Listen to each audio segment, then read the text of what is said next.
kita beralih ke informasi lainnya pemirsa, di mana sepasang kekasih ini merupakan mahasiswa ditangkap di hotel di Pekanbaru Riau karena nekat menjadi kurir narkoba antar provinsi.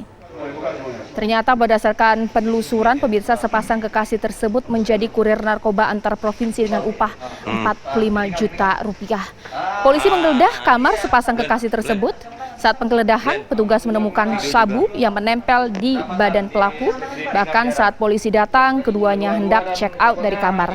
Dari hasil penggerebekan, polisi menemukan 1 kilogram sabu dan 500 butir ekstasi.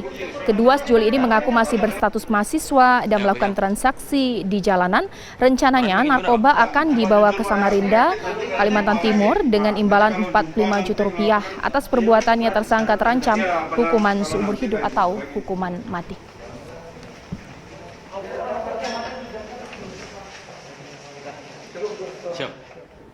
Ya, mengenai peristiwa ini langsung saja saya akan tanyakan kepada Brigjen Pol Kennedy, merupakan Kepala BNNP Riau. Pak Kennedy, selamat malam. Selamat malam, Mbak Tata. Ya, Pak Kennedy, ini begitu mewujudkan kurir narkoba antar provinsi, seorang mahasiswa. Ini bagaimana, Pak? Lebih detailnya. Jadi memang dua tersangka ini antara laki-laki dan perempuan, mereka statusnya masih mahasiswa. Nah, ini sudah kita tracking sudah 3 kali dia membawa sabu dari Riau, sabu dan ekstasi. Yang pertama itu pada tanggal 17. Terus yang kedua pada tanggal 14 September. Nah, tanggal 14 September dia berdua menginap ke salah satu hotel di Pekanbaru. Nah, waktu dia mau kembali ke Samarinda dengan membawa barang itu dengan modus operandi barang 1,5 kilo waktu 11 September itu dan ekstasi sekitar 500 dililitkan di badan si kedua orang ini. Setelah modus operandi di airport, dia menggunakan last call, panggilan terakhir.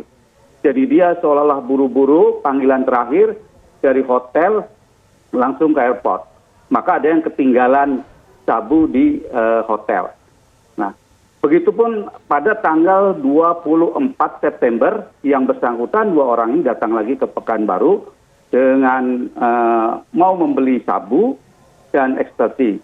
Setelah barang itu didapat 1 kilo dan ekstasi 500 butir, nginep di salah satu hotel di Pekanbaru juga, dan kami sudah memonitor kedatangan mereka. Tanggal 24 datang dan kami membutuhkan terus sehingga pada tanggal 26 kami dari BNNP Riau menangkap 2 tersangka itu.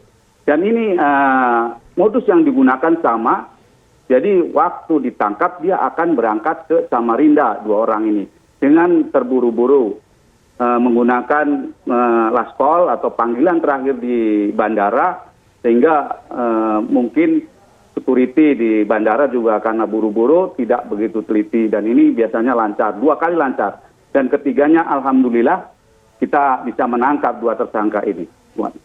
Oke, Pak Kennedy, ini sudah 3 kali dan 2-nya lancar. Ketika lancar ini kan dipertanyakan sebenarnya bentuk pengawasan seperti apa sehingga ini kurir narkoba antar provinsi bisa 2 kali mulus melancarkan aksinya, memang kemudian gagal di ketiga. Bagaimana, Pak? Yaitu dengan modus operandi dia menggunakan panggilan terakhir pada pesawat sehingga dia seolah lari-lari dari luar sehingga mungkin security di sana karena lari-lari juga nggak begitu teliti sehingga barang itu bisa lolos dari pantauan berarti security. Di panggilan terakhir pesawat tersebut ternyata protokol pengamanan atau juga pengecekan di bandara ini sangat kurang. Nah, mungkin itu ya, mungkin salah satu modus operandi dia bisa juga security juga kurang ngecek di badannya ya karena ini biasa dililitkan di badan itu di pinggang dia itu ya dililitkan. Siapa Pak pemasok narkoba tersebut, Pak Kennedy? Yap. Pemasok narkoba tersebut dari mana? Dari luar kah? Dari memang Riau acap kali menjadi tempat masuknya narkoba dari Malaysia ya karena jarak antara Riau dengan Malaysia itu hanya 45 menit aja dengan menggunakan tersebut. Jadi banyak barang juga masuk dari Malaysia ke Riau. Nah, dari Riau ini, dari Pekanbaru inilah mungkin ke Samarinda, ke daerah-daerah lain gitu Mbak Caca.